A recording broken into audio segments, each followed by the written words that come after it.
Hey, welcome to Sports Unfolded, Patriots post-game review. Your host, Eric, my main man, Ron, the man, Kenny, in the house tonight. Gentlemen, a Patriots victory moves them to 4-4 on the season after they defeated the Los Angeles Chargers 27-24. First impressions of the game. Well, I'm stunned. um, for the most part, most of the players played a great game,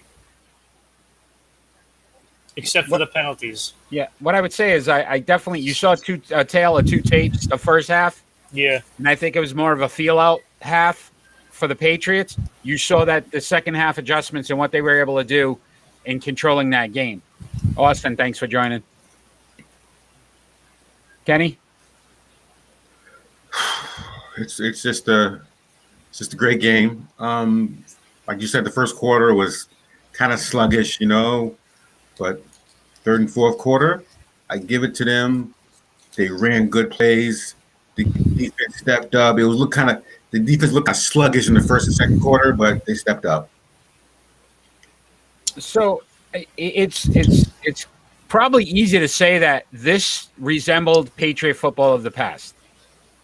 The second half, controlling the game, controlling the clock, making smart offensive plays when needed. The defense definitely confused Herbert. So Herbert had a very bad second half, and you could see. And I mean, if you look at his numbers, 19 for 36, 52% completion percentage, 238 yards, 2 touchdowns, 2 picks. If I was to tell you that Justin Herbert was going to perform that way against this defense, I don't think any of us would have seen that coming. I still have concerns, and I know they played a quality team, but there were some times in this game I'm really concerned about certain things. Obviously, the penalties, the fumbles, and more importantly, if you're running the ball and you're running it down their throat and you're getting first downs by running the ball, why do you stop when you get down to the goal line? Yeah. And then you pass twice when you should have rammed it right down the middle. Yeah. It was 3rd and 1. I'm like, and they even said it during the broadcast. These are 2 straight runs. Like, they're going for it. This is 4-down territory. The expectation I would have had is, listen, they're averaging 5+ yards against the run in LA. Yep. Why would you not think you could get 1 yard on two attempts? Yeah. It made no sense. And I think they try to get cute sometimes instead of just doing the obvious. And I think that's where sometimes Josh McDaniels tends to have some bad play calling. It just seemed like he's trying to get cute versus listen, you don't need a trick play here. They can't stop the run. Run the ball. It's that simple. Just like the Seattle Patriots Super Bowl. Right? We all expect if Marshawn Lynch gets that ball, most likely Seattle Seahawks win that championship. Yeah, absolutely. I think we could all absolutely agree with do. that. But again, here we go with people cutesy. Guess. Yeah, they overguess, or the expectation would be they'll never they're expect expecting this. it. Yeah, and it just, I don't understand it. I didn't understand that play calling. Again, no, I still feel like that first half they were just trying to feel out what they could get away with, what they could do. They talked about the one play with Jacoby Myers with the 2-point conversion and how they had ran that play earlier in the game, right? And I think it was on that 3rd and 1 where the Chargers actually covered it. This time they were able to run it with success. So on the 2-point conversion. So I don't know if it was a feel out thing. I just didn't. To your point, why not just run the ball? Let's get the points. Stop making it, a nerve-wracking experience here, and just put some points on the board. At some point, the Patriots need to be the bully. Yes. At some point. Yeah. And their offensive line is playing so well right now. It should be this time that they play the bully. And they almost let the Chargers. I almost said San Diego. They almost let the Chargers off the hook and almost gave the game away. So again, good execution on the onside kick. Yep. Phillips, instead of trying to get the ball, blocks the guy, lets the ball go through. Hunter Henry, kind of fitting that in, Los Angeles, the team that let him go was able to get me, make the final play. I like Henry. So, I think he's a good ball I player. think both of them. Look at Jonnu Smith, for all the criticism we've given him so far this season. The few balls that were thrown his way today, he caught. Yeah. Just didn't have. Look, Mac Jones didn't look good as well in this game. Definitely struggled at points where his accuracy wasn't what we've expected. You're talking almost 20% lower than what he's been all season, and that was some concern there. And what rattled him, hopefully they, as a coaching staff, can figure that out so that he doesn't struggle with it, going, forward. But I have to say that fourth quarter drive, when they needed to make sure they controlled the clock, you kept seeing them slide down, let the clock run. They were running such good plays in the fourth quarter that we're getting them for even when they threw it. Yeah. Good run, 8 yards, little pass, get the first down, keep moving the clock. I think they took 7 minutes off the clock. Yeah, I think it was like six and a half. I think it was. Right. So, yeah. That's Patriot football. That's what they do. They put the game basically in their hands and performed. Would I have liked to see 7 out of that and just, that onside kick wouldn't have meant anything? But at the end of the day, look, they did what they had to do. And against a quality team, let's face it. Look, it's a team that's better than them, right? And the Chargers beat the Ravens soundly the week before, right? And we all expected this game to be like their outcoming, where they were going to look. They're going to take this division now, and it's their opportunity. And New England came into this game and took their licks and continued to drive. Yeah. And great job in the fourth quarter, not getting out of bounds, just soaking that clock up and punching it down the field.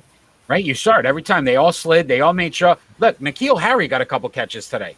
Yeah, that was good to see. That was good to see. And even one of them was on that fourth quarter drive, so they're not afraid to go to him, which is something positive. So time of possession, 39-21 in favor of the Patriots. That's what you wanted. That's good football. That's quality football. You almost doubled the time. Yeah. That's what's going to win you games.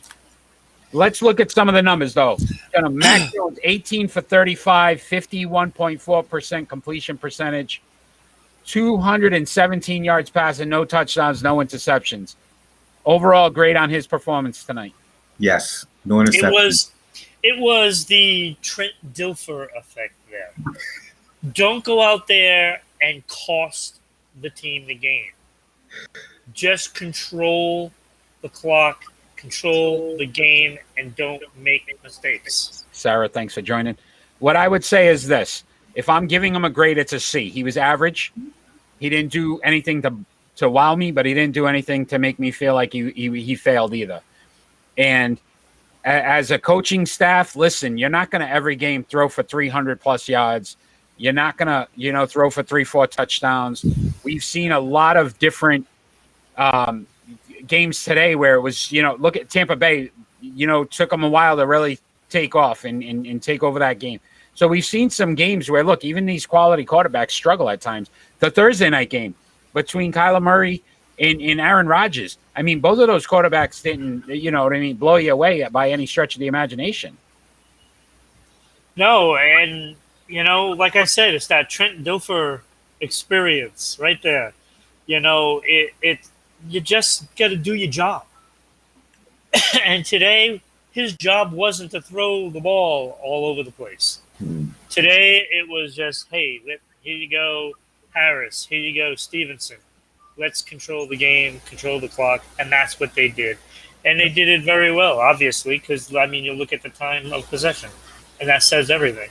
That's what they needed to do to win. Yeah.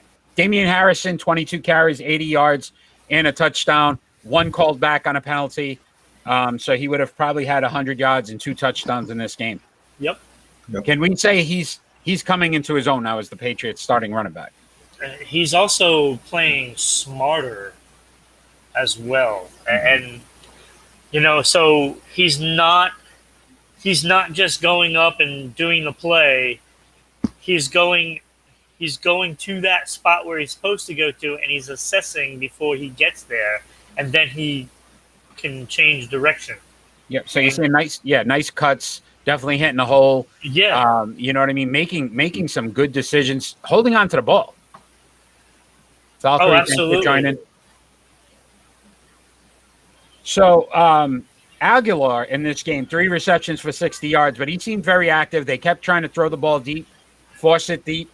One of the things we've talked about, right, that they weren't getting aggressive. You're starting to see them open up the offense a little bit. Even on the missed plays, it's just a timing thing at this point. You can clearly see that they're opening up the playbook a little more for Mac Jones and allowing him to throw the ball down the field. Let's push it down the field a little bit. Starts to soften up that defense, and then you're starting to see the run game start to take effect. Oh, yeah, absolutely. And it's nice to finally see that they're allowing him to throw that ball. That's so important. Zupas joining. Hopefully I pronounced that right. So what about on the defensive side of the ball? We saw a lot of good things defensively from a couple of players, in particular Matt Judon, 5 tackles, 2 sacks, and I can't remember a time in this game where he wasn't in the backfield. Am I mistaken on saying that he definitely was back to his performance of the first few weeks? Oh yeah, he gets there. He gets in that backfield. No ifs, ands, buts about it. Judon has been pretty special this year. So I don't know if you guys heard that part of the broadcast when they were talking about the New England Patriot way when they bring players in and they talk, how they coach, develop. And Judon, I guess, had said during one of the interviews that all they asked him to do is, make plays and be disruptive. And he's doing that. You know what I mean? He's one of the top sack leaders in the NFL. Yep. Yeah, 7.5 now. One of the best pickups in recent memory for me that you can see he's definitely a difference maker on the field. Oh my God, he's everywhere. He's everywhere. There has only been one game this year that I believe there was 2 games ago where he wasn't noticed. Yeah, he seems very tired, wasn't rushing, wasn't doing much. Might have been last week, actually. Was it last week? I mean, the Jets. But there's been one. There's been one. Like, everybody got everything on against the Jets, so... Well, not the Bengals. Not the Bengals. Oh, my Lord. What about Adrian Phillips today? And again, his 2 big interceptions, the one for a touchdown. Great game. Right? He looked good. Again, he was involved in a lot of plays. He only had 2 tackles, or 1 tackle, 2 assists. But you could definitely see he was into this game. He was active. They need that secondary to perform. J.C. Jackson, honestly, I thought did a great job today. You didn't hear his name much because they weren't throwing to his side. They didn't test him. Jalen Mills, however. Mills is struggled.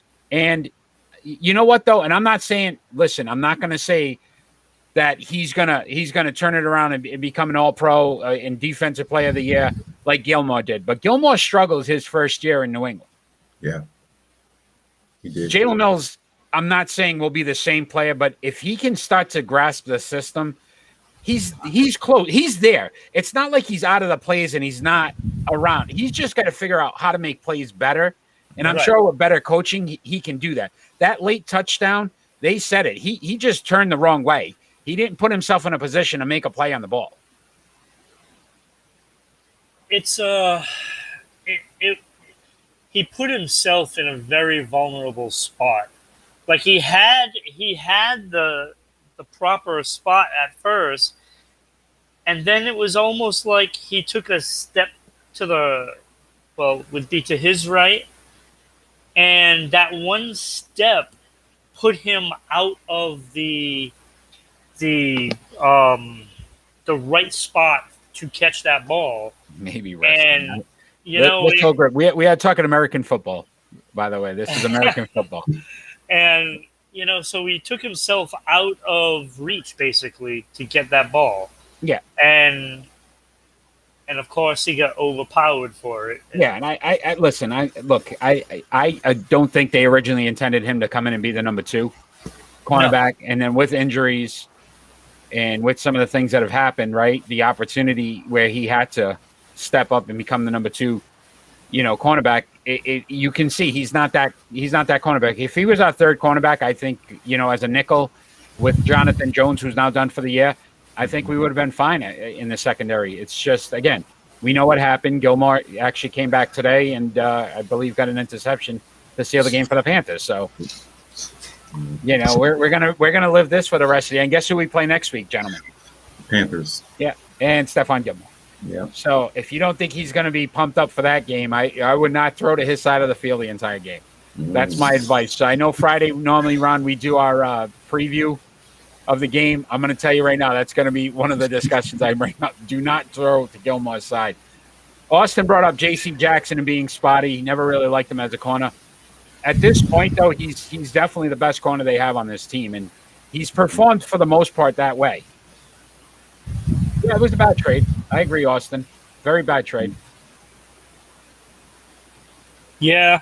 Newcastle United got hammered by Chelsea. Breaking news here on Sports Unfolded. Patriots post game. I don't know what's going on. We got everybody. They're soccering it up right now. They're talking the other football. That's what they know. That's what they know. Love it. So what about Nick Folk and the turnaround he's made in his career? When you think about the fact that he went 4 for 4, do you ever really panic now when he kicks the football? No. Right? And it's strange. No. Like when we first signed him, I'm like, this guy is not a very good kicker. He's always been terrible. Yeah, and it's just he's 36 now. Like I swear they said that on the broadcast, and yet somehow he's breaking records now. Like I think it's 28 straight field goals on the road is like a football, an NFL record. So, I mean, if you think about it, he's definitely performed where we needed him to perform. Yeah. Look, special teams has looked better the last 2 weeks after some of those early mistakes that they were making. So you see them cleaning some of that up as well. Mm-hmm. I am not saying, and I'm going to ask you both this question, and you can be as honest as possible. With this victory, do you think that the Patriots are moving in the right direction to become a playoff team this season? It's possible. It's going to be very difficult because you look at the Cincinnati Bengals, the Cleveland Browns, and the Baltimore Ravens. I mean, it's almost saying, okay, those two of those are going to be the wild cards. So it's going to be very difficult for the Patriots to put up enough wins to compete with them. Oh, and by the way, in case Kansas City gets back into the picture. Well, look at it this way. Pittsburgh, big win today, right? Beat Cleveland. These teams are knocking each other off. Listen. Yeah, I know. That's the thing on the other side that could help the Patriots. Yeah, we're right in the mix now because if you look at it, a lot of these teams have 3-4 losses, and that's Cleveland's 4-4. Right? That's where you want to be. Yeah. That's where you want to be. Like, at least you're in this mix now. Look, you win a couple of games that you need to win. I'm not saying Carolina Panthers are an easy opponent, but this is a game, again, that they should win. Sam Darnold went down with a concussion. Yeah, he may not be back next week. Right? But they should win this. Look, they're good defensively, but offensively, we know their struggles. You put up 3 touchdowns, you should beat the Carolina Panthers. Yeah, you should, especially considering how you played Dallas and how you played Tampa Bay, and then you go to Los Angeles and beat the Chargers at home. Look, they've played – Ron, you've made this point several times now, and I'm going to agree with you 100%. They played 2 top-quality teams extremely well and could have won both of those games. Yes. Exactly. Yep. And you're seeing that come to fruition now when they're playing teams that aren't maybe – as good, but better, they do enough to beat them. Say for a missed field goal by a slightly injured, I'm not sure he was too injured, but it was still in the rain, missing that field goal. Yeah. You're looking at 5-3. Yeah. 5-3, they become the top team in the AFC, except outside of Buffalo. Yeah. So, gentlemen, as we do every end of this the show, we do our Lighthouse Awards. We go 3, 2, 1. So, who's your number 3? Mine is Nick Folk. I like it. Falk. Good. You know, like he was counted on a lot today, and he came through every time. So I put him up there because what did he get? 4? 4 for 4. Yes. Yeah. I mean, that's a great game. Yeah. That's a great game. You know, look, when you can just say, okay, we're just going to kick it and we'll get 3 points, that says a lot. Because there are about, 15 to 20 teams that they are biting their fingernails when they send their kicker out there because they don't know if they're going to get the points or not. Yeah. Kenny, and you see it. Kenny, you're number 3? Oh, the play calling in the fourth quarter. It was tremendous. How the way they moved the ball, didn't get out of bounds, and just soaked up that clock. This is our first on this show, a coaching lighthouse, right? Good job, Kenny. No, that's good. I like that's a very good job. I gave mine to Damian Harrison, and I just thought that, look, if they didn't take away that touchdown on that hold, over 100 yards, 2 touchdowns. And I think the one issue that he could have had is he could have got defeated after that, and he continued to run hard. Damian Harris. What did I say? You said son.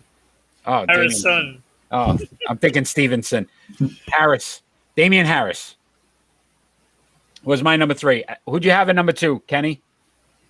Oh, I had Harris. Harris did a tremendous job. And like you said, if they didn't call that play back, 100 yards. Ron? I went with Judon, number 2. I went with Judon as well. And I just thought, look, you saw his impact. Look, I wanted to put Harris in my top 3, but I couldn't keep out Folk today. No, I liked Folk. I liked the coaching one by Kenny. I think, you know what? There was so many different levels to this game that you could have went with, but right, and I think we're all pretty much going to have the same number 1. But you know what? I'll go first. I had Adrian Phillips as my number 1, and I just thought that his impact, that late touchdown on defense, kept that defense in that game because that defense at one point started to scare me. They were giving up a lot of yards, and him with that turnover. You could see you saw the swag come back a little bit with the defense. Like they were definitely amped up after that touchdown. That pick 6 might have been the most important play of the season to this point. Yeah. Ron, who'd you have at number 1? That's who I had. Wow. Phillips. Okay, who'd you have at number 1? I had Mac Jones. Wow. He did a very good job. Hey, no interceptions. And I was looking for him. I was like, interception. No interceptions. He did a great job taking care of that ball. And I think, Ron, when we did the preview show on Friday on Sports Unfolded, we talked about the fact that the Chargers were actually one of the better defensive teams against the pass. Yeah. You know what? I agree with you. No interceptions, very big.